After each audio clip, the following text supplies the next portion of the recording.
और दुनिया भर में हर छठा इंसान हिंदी बोलता या समझता है।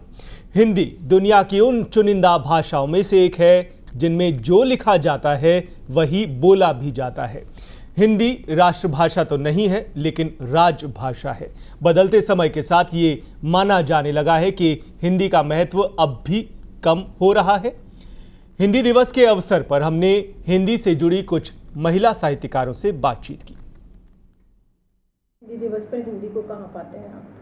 हिंदी दिवस पर हम हिंदी को काफ़ी ऊंचा पाते हैं, क्योंकि जिस तरह से हिंदी का विकास हो रहा है आज, आप ये देखिए कि गांव-गांव में हिंदी जा रही है और शहरों में क्योंकि गांव-गांव में एक तो सोशल मीडिया जा रहा है, मोबाइल आ गए लोगों के हाथ में, तो जो तकनीक है हिंदी का, तकनीक की दृष्टि से बहुत ही विकास हुआ है।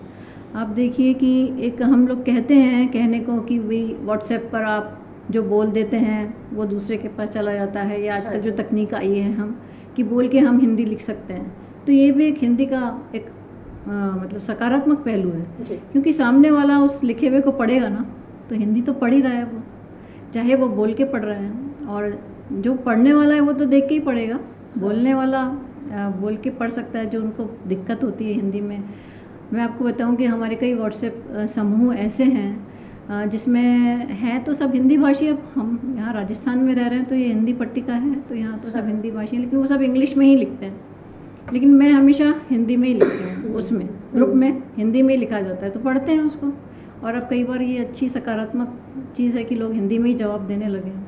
तो ये एक हिंदी का एक तकनीक से जो विकास हुआ है वो एक बहुत मतलब बहुत उसकी स्तर जो है वो बहुत ऊंचा हो गया उसकी वजह से। मैम, आज हिंदी दिवस है, तो अगर मैं हिंदी की बात करूँ, आप हिंदी साहित्य से भी जुड़ी हुई हैं, तो हिंदी की स्थिति आप क्या मानती है? अपने देश में भी क्या हिंदी साहित्य और हिंदी की स्थिति तो अच्छी है, पर लोग ऐसा चाहते हैं कि वे जो है अंग्रेजी बोलने वाला जो है अच्छा है, होशियार है। ऐसी बात नहीं है। हिंदी जो है विदेश के लोग भी अब आके हमारी हिंदी को पसंद करते हैं, सीख रहे हैं।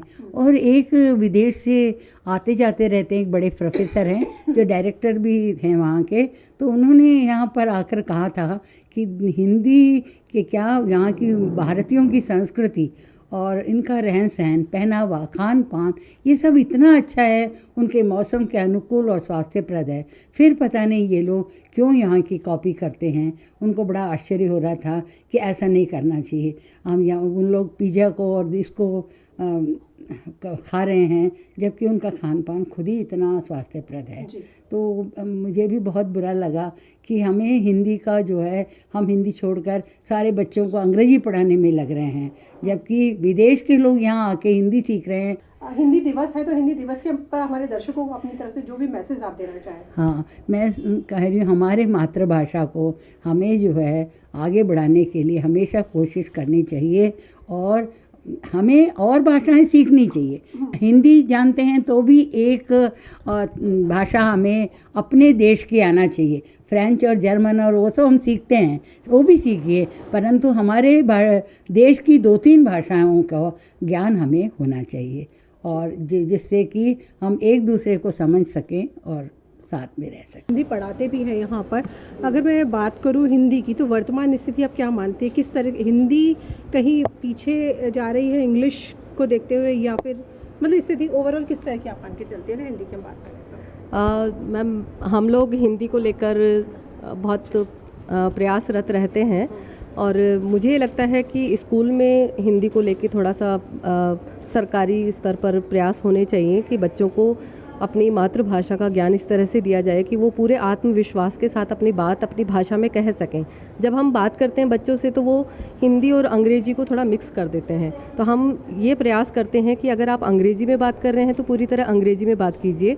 भाषाएं सीखना गलत नहीं है, आप जितनी भाषाएं सीखेंगे अच्छी बात है, लेकिन भारतेंदु जी ने जो कहा कि निज भाषा उन्नति है, सब उन्नति को मूल, तो अपनी भाषा को पीछे रखकर आप उन्नति नहीं कर सकते हैं।